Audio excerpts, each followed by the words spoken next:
A pilot initiates a missed approach. The airplane suddenly rolls and impacts the ground in a 17-degree, nose-down pitch attitude.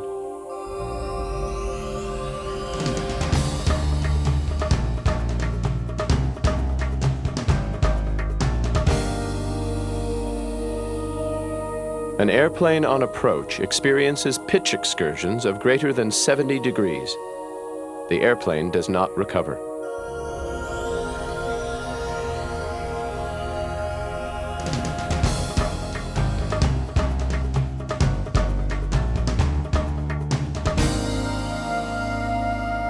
An airplane is on an automatic ILS approach, but an error has been made with the autoflight system. The airplane enters a severe nose-high pitch attitude, stalls, and does not recover.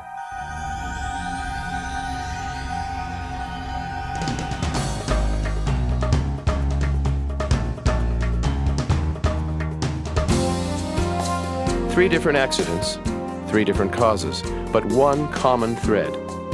At some point in each case, the airplane was upset and entered an unusual attitude. That is, the plane unintentionally exceeded the parameters that you, the pilot, normally experience in day-to-day operations. Every day around the world, tens of thousands of airplanes take flight. As you well know, an overwhelming majority of those flights proceed without incident. Airplane upsets are not a common occurrence. However, there have been many loss-of-control incidents in multi-engine turbojet airplanes. And since the beginning of the jet age, there have been a significant number of commercial jet transport accidents attributed to control problems.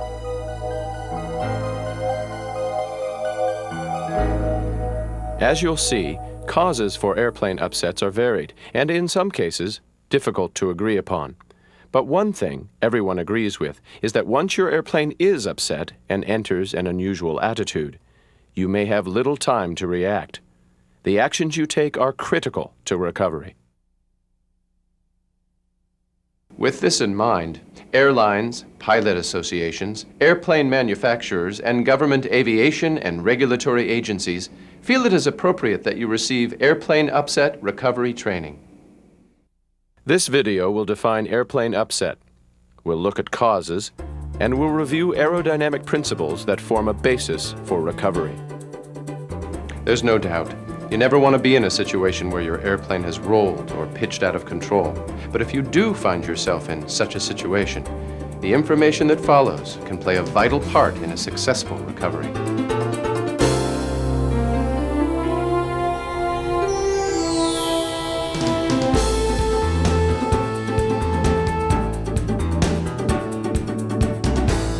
An airplane is defined as upset if it unintentionally exceeds the parameters normally experienced in line operations or training. Specific values may vary among airplane models, but the following conditions are generally agreed upon. Unintentional pitch attitude greater than 25 degrees nose up.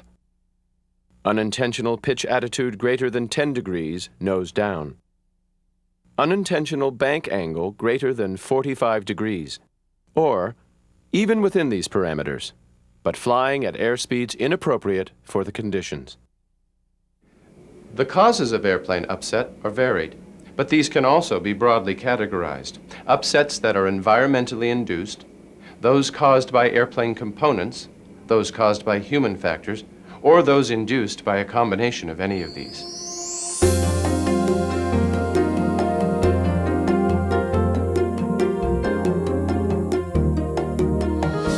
Interpreting and responding to rapidly changing environmental conditions is a constant way of life for the working pilot. These conditions can also lead to an airplane upset, although not all of them have a direct effect on the airplane itself. For example, a rapid environmental change may dictate a quick transition from VMC to IMC. During this transition, it's often easy to get distracted. Research shows that an upset is more likely to develop when the flight crew is distracted. Environmental conditions can also cause visual illusions, such as false vertical and horizontal cues. During such illusions, instruments can be misinterpreted, and again, the flight crew can be distracted. The biggest danger from environmental conditions, however, are those that directly affect the airplane flight path, such as the various types of turbulence a pilot might encounter. Industry study has validated that wake vortex turbulence can contribute to an airplane upset. Wind shear has also been extensively studied and is a known cause of upset. Mountain waves. Severe turbulence advancing up one side of a mountain and down the other is another environmental factor that can affect the airplane flight path. As is clear air turbulence, often marked by rapid changes in pressure, temperature fluctuations, and dramatic changes in wind direction and velocity. Other environmentally induced factors that can contribute to or cause an airplane upset include thunderstorms and weather conditions that result in ice buildup on the airplane. The best solution to environmental hazards is to avoid them when possible. Moncton Center, Atlantic 250, requesting 20-degree deviation to the left for weather.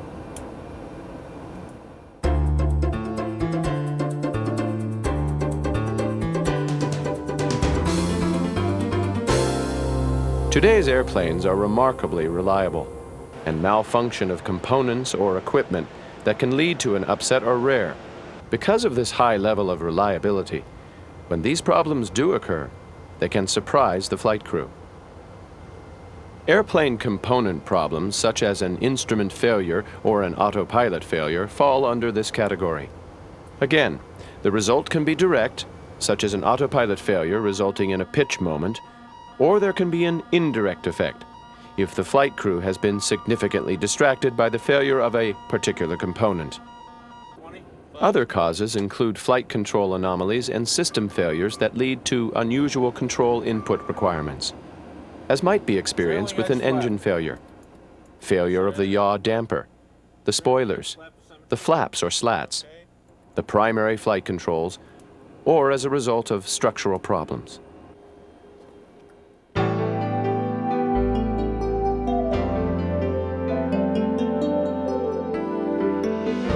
Human factors must also be taken into account when examining possible causes. Cross-check and instrument interpretation is an example. Misinterpretation of instruments or a slow cross-check may lead to an upset. You're cleared to 3. Okay, starting down. An upset can result from unexpected airplane response to power adjustments, automated functions, or control inputs, inappropriate use of automation, or by pilots applying opposing inputs simultaneously. Hey, check your speed. The autopilot's not holding airspeed very good. You're in vertical speed mode. Okay, I forgot. Go on flight level change, 240. As previously mentioned, inattention or distraction in the flight deck can lead to an upset. This includes any type of distraction that causes the flight crew to disregard control of the airplane, even momentarily. Spatial disorientation, the inability to correctly orient oneself with respect to the Earth's surface, has been a significant factor in many airplane upsets. Other rare but possible human factors include pilot incapacitation due to a medical problem, or even rarer, a hijacking situation. A combination of any of these factors can also lead to upset. It's important to remember that we're trying to look at all possible causes here, no matter how remote the possibility. The fact is, it's sometimes this very remoteness that allows an upset situation to develop.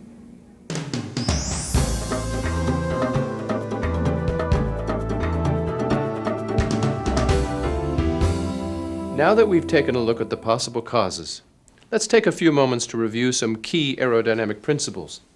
These are the things you learned at the beginning of your flying career. You now react instinctively on the flight deck and rarely need to think about aerodynamic theory. However, in an airplane upset situation, these principles form the basis for recovery. We've asked the chief test pilots for Boeing and Airbus to assist us in this discussion. These are pilots who have taken their airplanes to the extremes. When discussing large airplane aerodynamics, 3 words often enter the conversation: Energy, the capacity to do work. Flight path, the actual direction and velocity an airplane follows. And maneuver, a controlled variation of the flight path.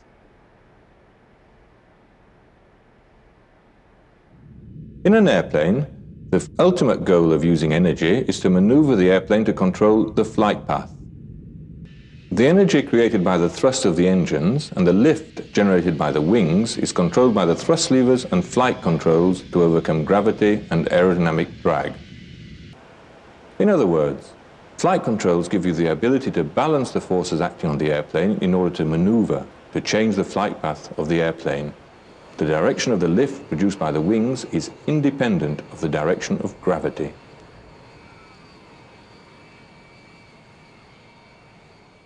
Two other important principles: energy management and angle of attack. An airplane in flight has two types of energy: kinetic, or airspeed, and potential, or altitude. You exchange speed for altitude and altitude for speed. The angle at which the wing meets the relative wind is called the angle of attack. Angle of attack does not equate to pitch angle. Changing the angle of attack either increases or decreases the amount of lift generated. But beyond the stall, the angle of attack must be reduced to restore lift. Now let's look at the elements of stability. Movement around the lateral axis of an airplane is called pitch and is usually controlled by the elevator. At any specific combination of airplane configuration, weight, center of gravity, and speed, there will be one elevator position in which all of these forces are balanced. In flight, the two elements most easily changed are speed and elevator position. As the speed changes, the elevator position must be adjusted to balance the aerodynamic forces. For example, as the speed increases, the wing creates more lift. If the airplane is at a balanced in-trim position in flight, it will generally seek to return to the trim position if upset by external forces or momentary pilot input. This is called positive longitudinal static stability. We've all experienced this and are familiar with the requirements to apply pull forces when an airplane is slowed and push forces when an airplane speeds up. Changes in airplane configuration will also affect pitching moment. For example, extending wing-mounted speed brakes generally produces a nose-up pitching moment. Airplanes that have electronic flight control systems, commonly referred to as fly-by-wire, may automatically compensate for these changes in configuration. Thrust affects pitch as well. With underwing engines, reducing thrust creates a nose-down pitching moment. Increasing thrust creates a nose-up pitching moment. Airplanes with fuselage or tail-mounted engines, or those designed with electronic flight controls, produce different effects. Whatever type of plane you are flying, you need to know how the airplane will respond. The combination of elevator and stabilizer position also affects pitch. In normal maneuvering, the pilot displaces the elevator to achieve a change in pitch. The stabilizer is then trimmed by driving it to a new position to balance the forces. This new stabilizer position is faired with the elevator. If the stabilizer and elevator are not faired, one cancels out the other. This condition limits the airplane's ability to overcome other pitching moments from configuration changes or thrust. Now, let's continue this discussion by taking a look at yaw and roll. Motion about the vertical axis is called yaw and is controlled by the rudder. Movement of the rudder creates a force and a resulting rotation about the vertical axis. The vertical stabilizer and rudder are sized to meet two objectives: to control asymmetric thrust from an engine failure at the most demanding flight condition, and to generate sufficient side slip for crosswind landings. To achieve these objectives at takeoff and landing speeds, the vertical stabilizer and rudder must be capable of generating powerful yawing moments and large side slip angles. Motion about the longitudinal axis is called roll. Control inputs cause the ailerons, and then spoilers, to control the airplane's roll rate. The aileron and spoiler movement changes the local angle of attack of the wing, changing the amount of lift, which causes rotation about the longitudinal axis. During an upset, there may be unusually large amounts of aileron input required to recover the airplane. If necessary, this can be assisted by coordinated input of rudder in the direction of the desired roll. However, when a large transport swept-wing airplane is at a high angle of attack, pilots must be careful when using rudder for assisting lateral control. Excessive rudder can cause excessive side slip, which could lead to departure from controlled flight. As angle of attack increases, aileron and spoiler effectiveness decrease because the airflow begins to separate over the wing. However, the rudder airflow is not separated. It remains aerodynamically effective. In some aircraft configurations, there is a certain crossover speed at which full aileron and spoiler deflection is necessary to counter the roll due to full rudder deflection and the resulting side slip. Below this crossover speed, the rolling moment created by ailerons and spoilers is gradually unable to counter the rolling moment induced by the side slip generated by full rudder deflection. The airplane must be unloaded to reduce angle of attack, and the airspeed must be increased to maintain lateral control. In contrast, very high speeds in excess of VMO and MMO cause control surfaces to be blown down, rendering them less effective. The main concern at high speed, in excess of VMO and MMO, comes from vibrations and high air loads that may lead to structural damage. Other effects often include reduced effectiveness or even reversal of control response. Any pitching moment due to speed brake extension or retraction is more pronounced at high speed, and pitching effects as a result of thrust changes are less pronounced. High-speed buffet is caused by shock wave instability. As the airplane exceeds its cruise speed, the shock wave that runs along the wing upper surface becomes strong enough to cause the beginning of a local separation or stall. This causes the flow over the wing to fluctuate, leading to rapid changes in drag and the position of the center of pressure. The ensuing buffet results in a loss of aerodynamic efficiency of the wing, which will impact the high-speed dive recovery. The buffet can be disconcerting and will normally not be symmetrical on each wing, resulting in a rocking motion during a pull-up. The pilot should relax the pull force if high-speed buffet is encountered. Altitude and Mach also affect the performance of the control surfaces. The higher the altitude and Mach, the more sensitive the airplane is to control surface movements, making the recovery more difficult. Asymmetric thrust affects roll. When there is asymmetric thrust, side slip is created and thus roll. This is normally countered with rudder and lateral control. Obviously then, reducing an asymmetric thrust condition will also reduce the side slip associated with it. The definition of VMCA is the minimum flight speed at which the airplane is controllable with a maximum of 5 degrees bank when the critical engine suddenly becomes inoperative with the remaining engine at takeoff thrust. Below this speed, there is insufficient directional control. As the airspeed decreases, the ability to maneuver the airplane also decreases. During a full or deep stall, the flight controls become less effective because of the high angle of attack. However, the rudder remains effective at lower speeds. This can be good or bad. At speeds above stall, the rudder can assist the airplane's ability to roll. But at slower speeds, there will be a delay after application of the rudder before roll response becomes apparent to you. Also, the amount of rudder used and the rate at which it is applied is critical.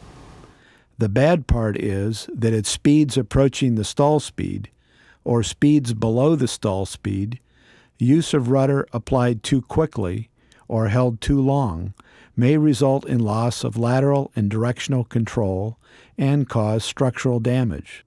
At any speed, large aggressive flight control reversals can lead to loads that can exceed structural design limits. Another consideration for longitudinal control is G-load. That is, the amount of load factor that is aligned with the vertical axis of the aircraft. In a level turn, or pull-up, the wing has to create more lift and the pilot feels more G-load. The increased G-load will also increase the stalling speed. Generally, the elevator and stabilizer have sufficient control authority to drive the wing past its stalling angle of attack, even at high speed, which can adversely affect pitch and roll control. This means that the wing can be stalled. In this case, regardless of the pitch attitude, a pilot cannot command a specific bank angle or flight path even at high airspeeds. The aircraft has entered into an accelerated stall. The wing loading must be reduced to recover from this stall and regain pitch and roll control. Aircraft with electronic flight control systems may provide protection against entering into many upset situations. These systems also assist the aircraft to return to normal flight if necessary.